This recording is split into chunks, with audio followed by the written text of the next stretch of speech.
अस्सलामुअलैकुम वरहमतुल्लाहि वबरकातुहू। अज़ीज़ तलबा, मैं मोहम्मद शहज़ाद ख़ान आप तमाम ही का अपने चैनल एस के एडुविज़न में खैर मकदम करता हूँ। आप तमाम ही का तहे दिल से इस्तक़बाल करता हूँ। उम्मीद करता हूँ आप तमाम ही खैर आफ़ियत से होंगे और खुश व खुर्रम ज़िंदगी गुजार रहे होंगे। प्यारे बच्चों, गुलज़ारे उर्दू जो आपका निसाब है, जो आपकी बुक है, उससे बारी बारी हमने सभी चैप्टर्स को लिया और सभी के ख़ुलासे और साथ में उनके सवालात जवाबात हमने आपको बताए हैं, ताकि सबक के ख़ुलासे से आपका वक्त ज़ाया ना हो। पूरा चैप्टर पढ़ने में आपको सबक के ख़ुलासे से अंदाज़ा हो जाए कि आपका सबक किस तरह का है, और सवाल जवाब पढ़ने से आपको अंदाज़ा हो जाए कि किस तरह के सवालात इस सबक से बन सकते हैं और किस तरह के सवालात आपसे पूछे जा सकते हैं। आज जो हम आपके लिए सबक लेकर आए हैं, यह है सबक नंबर 10, मिर्ज़ा चपाती। क्या है? मिर्ज़ा चपाती। अब मिर्ज़ा चपाती नाम क्यों है, क्या कहानी है, ये हम सबक के ख़ुलासे में पढ़ेंगे। सबक वाला वीडियो अभी हमने नहीं बनाया है क्योंकि एग्ज़ाम बहुत नज़दीक है, आपके टाइम नहीं मिल पा रहा है, इसलिए मैंने कोशिश की कि आपको सबक का ख़ुलासा एक बार बयान कर दूं। ये सबक आपने स्कूल में पढ़ रखा होगा, आपने बुक्स में पढ़ा होगा। यहाँ पर सिर्फ सबक का ख़ुलासा और इसके सवाल जवाब मैं आपको बताना चाहता हूँ, ताकि आपके इम्तहान की तैयारी में थोड़ा फ़ायदा आपको हासिल हो सके। ठीक है, बातों का सिलसिला ख़त्म करते हैं, आते हैं हम सीधे सबक की जानिब। मिर्ज़ा चपाती सबक का ख़ुलासा। सबक क्या है पहले देखेंगे हम, उसके बाद सवाल जवाब पढ़ेंगे। अशरफ सबूही ने दहली के रोज़मर्रा बा मुहावरा और टकसाली ज़बान में दिल्ली की चंद अजीब हस्तियों के खाके लिखे हैं। अशरफ सबूही कौन? जिन्होंने ये सबक लिखा है, तो उन्होंने चंद अजीब हस्तियों के खाके लिखे हैं। खाका क्या होता है? किसी इंसान की तस्वीर कशी, किसी इंसान की तस्वीर कशी, किसी इंसान की ज़िंदगी का छोटा सा किस्सा, कोई वाक़या खाके में बयान किया जाता है। एक तरह की जीवनी कह सकते हैं, लेकिन जीवनी नहीं होती है। ठीक है, जीवनी को सवाना हयात कहते हैं। सवाना हयात और खाका अलग अलग सिन्फ है, लेकिन आप उससे करार दे सकते हैं, आप बता सकते हैं हाँ, ये भी सवाना निगारी की ही सिन्फ जैसा ही है, पर सवाना निगारी नहीं है। आगे देखिए, उन्हीं अजीब हस्तियों में दिल्ली के आखिर मुग़ल बादशाह बहादुर शाह ज़फ़र के भांजे थे। नाम तो साहिब आलम मिर्ज़ा फ़खरुद्दीन उर्फ़ मिर्ज़ा फ़खरू था, लेकिन मिर्ज़ा चपाती के नाम से मशहूर हुए। कौन? मुग़ल बादशाह की आपको सीरीज़ पता है। सबसे पहले बाबर ने हिंदुस्तान में अपने हमला किया और हिंदुस्तान की गद्दी पर फाइज़ हुए और एक अच्छा मुग़ल शासन की, मुग़लिया हुकूमत की आपने क्या डाली? नींव डाली। बाबर के बाद हुमायूं के बाद अकबर के बाद जहांगीर के बाद शाहजहां के बाद औरंगज़ेब रहमतुल्लाह ताला अलैह, और उनके बाद बहादुर शाह ज़फ़र। इस तरह की मुग़ल बादशाहत की क्या चली है? सीरीज़ चली है, आप यूँ समझ सकते हैं, पीढ़ी चली है। तो उसी पीढ़ी में सबसे आखिर जो बादशाह थे, मुग़ल बादशाह बहादुर शाह ज़फ़र, उनके भांजे थे। नाम तो क्या था? मिर्ज़ा फ़खरुद्दीन या मिर्ज़ा फ़खरू के नाम से मशहूर थे, लेकिन मिर्ज़ा चपाती के नाम से क्या हुआ? मशहूर हुए, फेमस हुए। पुरानी वज़ा को लिए हुए जिए, मरते मरते ना कबूतरबाजी छोड़ी ना पतंगबाजी, मुर्गे लड़ाए या बुलबुल तैराकी का शुगल रहा, यानी आदत रही। यानी मरते मरते भी क्या नहीं छोड़ा? कबूतरबाजी नहीं छोड़ी, पतंगबाजी नहीं छोड़ी। कबूतरबाजी करते थे, पतंगबाजी करते थे, मुर्गे लड़ाते थे, ठीक है, तो ये सब काम उन्हें मरते मरते भी नहीं छोड़ा, आखिरी दम तक करते रहे। शौबदेबाजी का शतरंज के बड़े माहिर थे। पढ़ना लिखना नहीं आता, अलबत्ता वालिद रहीमुद्दीन हया से शायरी विरसे में मिली थी। हाफिज़ा बलागा था, 100 बंदों के मुसद्दस ज़बानी याद थे। 2-4 लफ्ज़ सुनिए ढंग से, यानी पढ़े लिखे नहीं थे, अनपढ़ थे, लेकिन उनके वालिद जो थे, उनके अब्बा का नाम था, क्या था? रहीमुद्दीन। और हया क्या था? उनका तखल्लुस था। क्या था? तखल्लुस। शायर जब शायरी लिखता है तो शायरियों में एक नाम इस्तेमाल करता है, वो उसका तखल्लुस कहलाता है। क्या कहलाता है बच्चों? तखल्लुस कहलाता है। उनके वालिद का नाम था रहीमुद्दीन और हया उनका क्या था? तखल्लुस था। ठीक है, और ये चीज़ उनको विरासत में मिली थी, उनके वालिद से ही उनको शायरी लिखने का शौक़ लग गया था। हाफिज़ा बलागा था, यानी बातें बहुत अच्छी तरह से याद रख लेते थे। हाफिज़ा कहते हैं याद करने को।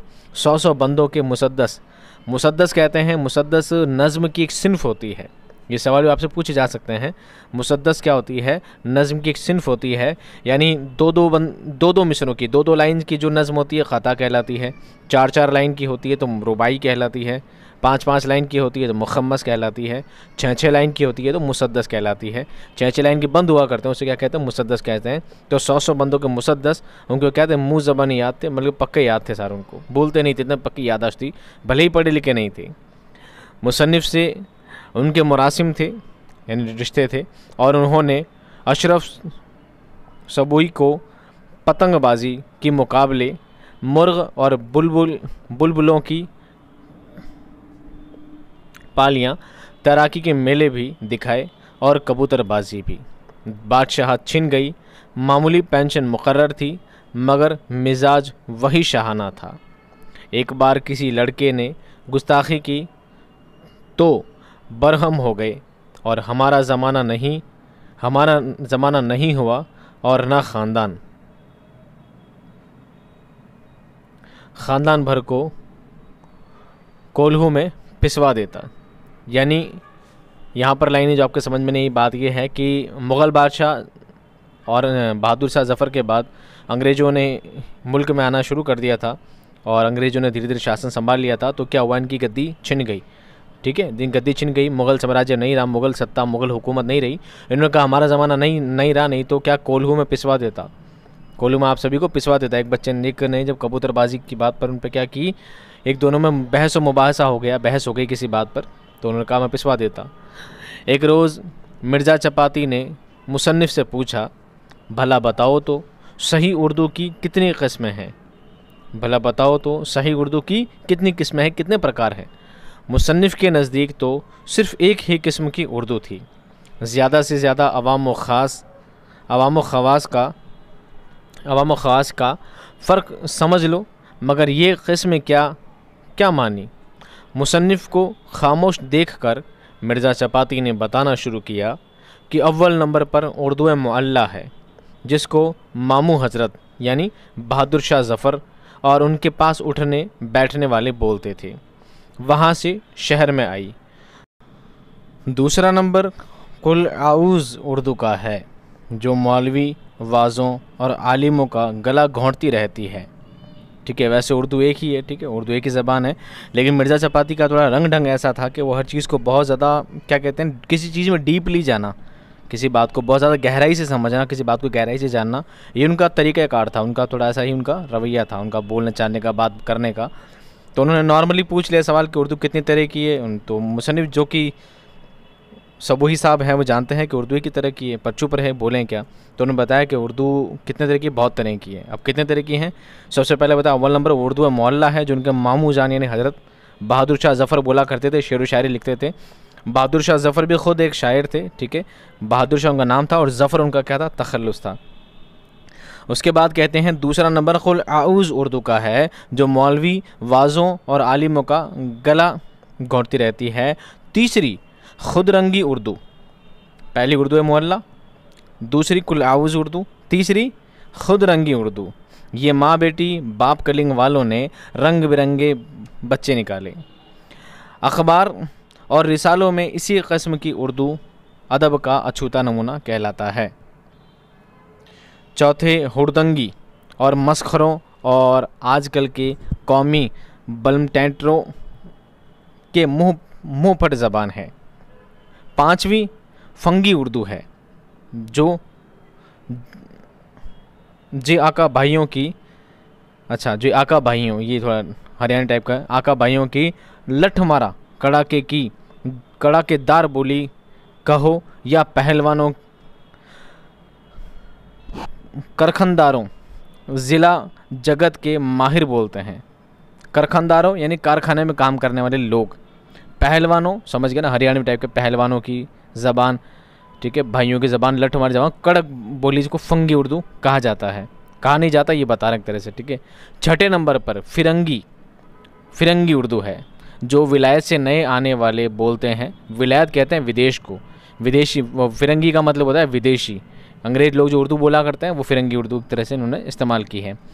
फिर एक है सुरभंगी उर्दू, एक सुरभंगी उर्दू है, यानी चरसियों, भंगड़ों, बेनवाओं और तकिएदारों की ज़बान। चर्ची होगा, चर्ची जो ड्रग्स करते हैं, चिलम लगाए रहते हैं, सिगरेट फूंकते रहते हैं, ठीक है, उनको चर्ची कहा जाता है। इस तरह मिर्ज़ा चपाती दिल्ली वालों के लिबास का जिक्र करते हैं कि दरबारी और बाज़ारी लोग लिबास से पहचाने जाते हैं। यानी अगर सिर्फ उर्दू की बात करी ना तो उर्दू इतनी तरह की बता दी, इतनी तरह की उर्दू होती है जबकि उर्दू की तरह की होती है। फिर कभी लिबास के बारे में बात करने लग जाते हैं, लिबास यानी पोशाक, कपड़े के बारे में बात करते हैं तो इतना डिटेल में बता देते हैं। अब क्या बताते हैं, दरबारी और बाज़ारी लोगों के लिबास पहचाने जाते हैं। कपड़ों से इंसान की पहचान हो जाती है, दरबारी है कि आम आदमी है। अब क्या बताते हैं देखिए उसके बारे में। आमतौर पर अपनी शक्ल व शुबाहत, तनो तविश, जसामत और पेशे के मुताबिक कपड़ा पहना जाता था कि दूर से पहचान ले कि किस ख़ानदान का है और कैसा आदमी है, कपड़ों से ही पता लग जाता है।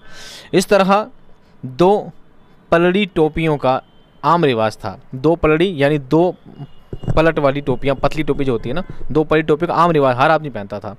मगर चौगोशी, पचगोशी यानी 4 कोनों वाली, 5 कोनों वाली एक टोपियों के प्रकार हैं, ठीक है, ऐसी हम हकीकत पहनी जाती है। मुगलई, ताजदार टोपियाँ मुग़ल बच्चे और शरीफज़ादे पहनते थे। हिंदुओं में पैजामे का ज़्यादा दस्तूर था। फिर नीम जामा और उल्टी चोली के अंगरखे पहनने लगे।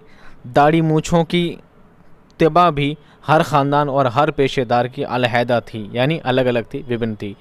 दाढ़ी मूँछों से, कपड़ों से, टोपियों से, उनके रहन सहन से पता लग जाता था कि हर इंसान किस तरह का है, कौन से मज़हब का, किस तरह का वो इंसान है। ये बात वो बताया करते थे। कौन? मिर्ज़ा चपाती। मुसन्निफ़ अशरफ सबूही ने मिर्ज़ा चपाती से पूछा कि दिल्ली वालों को फिजूल खेलों, दौलत को लुटाने वाली बाजियों और बेकार मशगलों के सिवा काम ही ना था। मिर्ज़ा चपाती ने जुल कर कहा कि तुम क्या जानो वो बाजियाँ और उनके मशगले कैसे होते थे। मिर्ज़ा सफ़वी साहब ने यानी मुसन्निफ़ ने ये बात कही कि दिल्ली के जो लोग हैं तो फालतू पैसे उड़ाने में और फालतू की बाजियों में पैसे लुटा देते हैं, ठीक है, ये इनका काम रहा है। उन्होंने कहा तुम क्या जानो, ये क्या बात है, ये तो बहुत बड़ी बात है। कमाल के होते थे, वैसे हुनर आज कोई पैदा नहीं कर लेता। बात यह है कि सारी चीज़ें वक्त के साथ होती हैं। ना मर्दों का ज़माना है तो ना मर्दों की सी बातें भी हैं। यानी वो उस काम को मर्दानगी कहते हैं। क्या कहते हैं? मर्दानगी कहते हैं कि मर्दों का ज़माना नहीं, वो सब मर्दों के काम थे, बड़े बड़े पहलवानी के। अब ऐसे लोग कहाँ रहे हैं, तो ऐसी ही बातें करेंगे लोग। तो मिर्ज़ा चपाती इसी तरह की बातें किया करते थे। एक बार उनका मुकाबला अमीर कनकिया लखनऊ के वाजिद अली शाह पतंगबाज से हुआ। तो उन्होंने पतंगबाजी, डोर और मांझे की किस्में बताकर मुसन्निफ़ को हैरान कर दिया। यानी जिस भी कोई टॉपिक मिल जाता उसकी बहुत सारी किस्में बता दिया करते थे। तो एक बार बात आ गई पतंगबाजी की, पतंग उड़ाने की। पतंगबाजी मतलब पतंग उड़ाना, ठीक है। तो पतंगबाजी के बारे में बात हुई तो पतंग के प्रकार बता दिए, डोरे के, मांझे के, बहुत सारे प्रकार, बहुत सारी किस्में बता दी अलग अलग। इतने तरह के होते, तुम्हें क्या पता। मुसन्निफ़ ने पूछा कि इन सब बाजियों में लुत्फ़ तो बड़ा आता होगा। लुत्फ़ यानी मज़ा तो आता होगा। मिर्ज़ा चपाती बोले, जहाँ अपनी हुकूमत, घर की बादशाहत और पराई दौलत होती है यही रंग होते हैं, ठीक है। जहाँ घर की हुकूमत हो यानी ख़ुद का शासन हो, जहाँ पर बादशाहत हो यानी तुम्हारा ख़ानदान बादशाहत में हो, तुम बादशाह के ख़ानदान से हो, और पराई दौलत हो यानी लोगों का माल हो, तो वहाँ मज़े ही मज़े हैं। वहाँ क्या है? मज़े ही मज़े हैं। इशरतगाहों में नमाजें नहीं पढ़ी जाती, मुराक़बे नहीं होते। दुनिया में हमेशा यही होता रहा है और यही होता रहेगा। सल्तनतों के भी उम्रें होती है। सल्तनत यानी शासन की, प्रशासन की, सत्ता की क्या होती है? उम्र होती है। कोई एक पुश्त चलती है, कोई 2 पुश्त। किसी का सिलसिला 150 बरस ही में टूट जाता है। पुश्त कहते हैं पीढ़ी को, पुश्त कहते हैं पीढ़ी को। कोई एक पीढ़ी चलता है, कोई राजा बना है तो एक बार चलेगा, उसकी एक पीढ़ी, ज़्यादा से ज़्यादा उसका बेटा बन जाएगा, पोता नहीं बनेगा। किसी का पोता भी बन जाएगा तो 3 पीढ़ियाँ हो जाएगी। तो कहते हैं किसी की 1 पुश्त चलती है, किसी की 2 पुश्त चलती है, किसी का सिलसिला 150 बरस में टूट जाता है। यानी कोई 150 साल तक किसी की हुकूमत रहती है, कोई शासन करता है, बाद में ख़त्म हो जाता है और किसी की इमारतें सदियों की खबर लाता है। मुग़लों ने 600 बरस तख्त को संभाला, आखिर बुढ़ापा तो सबको आता है। मौत और ज़वाल बहाना ढूंढते हैं, हमारे लिए ऐश व इशरत ही बहाना होगी। ठीक है, क्या कहते हैं आखिर में? सबसे आखिर की बात सुनिए, ढंग से समझिए। मुग़लों ने 600 साल तक क्या संभाला है? तख्त संभाला है, यानी गद्दी पर राज किया है। मुग़लों ने 600 साल तक हिंदुस्तान पर हुकूमत की है। कितने? मुग़ल सल्तनत ने 600 साल हुकूमत की है। और कहते हैं कि मौत तो क्या ढूंढती है? बहाना ढूंढती है। इंसान की मौत आती है तो कोई बहाना ढूंढ कर आती है, तो मौत तो बहाना ढूंढती है, एक दिन आनी है। बुढ़ापा सबका आता है, हर चीज़ की उम्र ख़त्म होती है, तो एक दिन हमारी भी ख़त्म हो जाएगी। तो हम समझते हैं कि ज़वाल बहाना ढूंढता है, ज़वाल यानी किसी चीज़ का पतन भी बहाना ढूंढता है, तो हम समझेंगे हमारा ऐश व इशरत ही बहाना होगा, हमारे ज़वाल की, हमारे पतन की वजह ये ऐश व इशरत ही हो सकेगी। अब इस चैप्टर को बहुत ज़्यादा डिटेल में समझना है लफ्ज़ तो आप चैप्टर वाला वीडियो देखेंगे तो आप इसको सब बातें एक एक लफ्ज़ ब लफ्ज़ बहुत डिटेल में समझ पाएंगे। यहाँ पर आपको रफली और बहुत शॉर्टली ब्रीफली आपको सब चीज़ें आपको समझाने की कोशिश की है। आइए एक बार सवाल जवाब पर नज़र डाल लेते हैं ताकि इम्तिहान में आपको किसी तरह की मुश्किलात का सामना नहीं करना पड़े। आज के सवाल जवाब हमारा पहला सवाल है, मिर्ज़ा चपाती कौन थे और उनका हुलिया क्या था? जवाब, मिर्ज़ा चपाती दिल्ली के आखिरी ताजदार बादशाह बहादुर शाह ज़फ़र के भांजे थे। उनका हुलिया कुछ ऐसा था कि गोरा रंग, बड़ी हुई उबली हुई आँखें, ठीक है, लंबा कद, शानों पर से ज़रा झुका हुआ, चौड़ा शफ़ाफ माथा, तैमूरी दाढ़ी, चंगेज़ी नाक और मुग़लई हाड़ थी। हाड़ कहते हैं शरीर का ढांचा, मुग़लई हाड़ थी।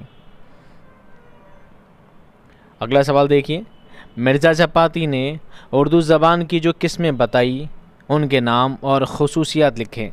कितनी तरह की उर्दू ज़बानें बताई हैं वो नाम बताने हैं और साथ में उनकी ख़ुसूसियात बतानी है। जवाब देखिए, मिर्ज़ा चपाती के मुताबिक उर्दू ज़बान की कोई एक किस्म थोड़ी है, उसकी कई तरह के अक़साम हैं। अव्वल नंबर तो उर्दू मुअल्ला है, जिसको मामू हज़रत और उनके पास उठने बैठने वाले बोलते थे, यानी शायर लोग बोलते थे। वहाँ से शहर में आई और कदीम शरफ़ा के शुरफ़ानी शरीफ़ों के घर, ठीक है, शुरफ़ानी शरीफ़ों के घरों में आ पहुँची। दूसरा नंबर खुल आऊज़ी उर्दू का है, जो मौलवियों, वाइज़ों और आलिमों का गला घोंटती रहती है, यानी जो मौलाना लोग बोलते हैं। तीसरी खुद रंगी उर्दू, ये माँ बेटी था, ये नहीं हो गया, माँ बेटी बाप कलिंग वालों ने रंग बिरंग के बच्चे निकाले हैं। अखबार और रिसालों में इसी किस्म की उर्दू अदब का अछूता नमूना कहलाता है। चौथी हुरदंगी उर्दू मस्खरों और आजकल के कौमी बलमैटरों की मुँहफट ज़बान है। पाँचवीं लिफनगी उर्दू है, जिसे आका भाइयों की लठमार कड़ाकेदार बोली कहो या पहलवानों, करखनदारों, ज़िला जगत के माहिरों या फप्तीबाजों, फप्ती कसना किसी पर, ठीक है, फप्तीबाजों और गिलेरों का रोज़मर्रा। छठे नंबर पर फिरंगी उर्दू है, जो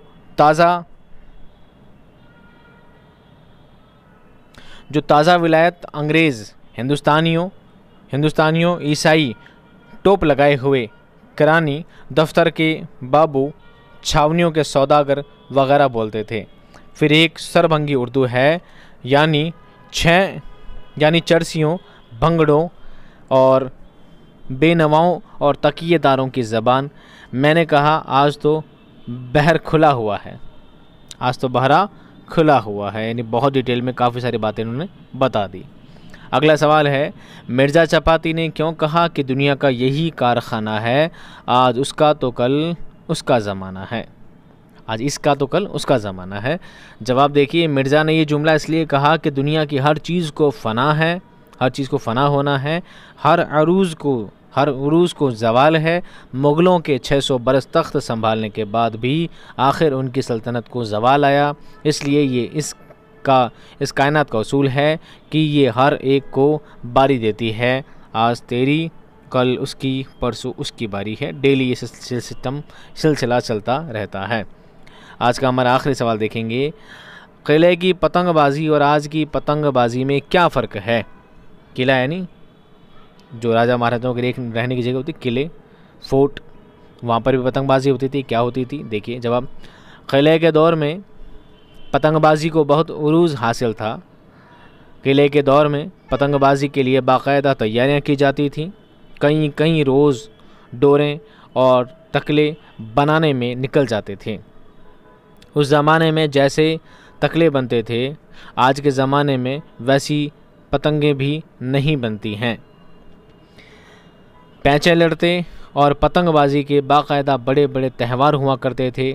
पतंगबाजी के लिए लोग बाकायदा किसी के उस्तादी में जाया करते थे, मगर मौजूदा दौर की पतंगबाजी में ये सब मफकूद है, यानी ये सब चीज़ें अब नहीं मिला करती हैं। उम्मीद करता हूँ चैप्टर आपके समझ में आया होगा। नहीं आया है तो चैप्टर वाला वीडियो देखेंगे, उसको और डिटेल में समझने की कोशिश करेंगे। उम्मीद करता हूँ ये वीडियो आप पसंद करेंगे, लाइक करेंगे, अपने दोस्तों में शेयर करेंगे और इम्तिहान में से अच्छी तैयारी करने की कोशिश करेंगे। मैं मिलता हूँ आपसे नेक्स्ट वीडियो में एक शानदार कंटेंट और ज़बरदस्त वीडियो के साथ। तब तक खुश रहिए, आबाद रहिए। खुदा हाफिज़।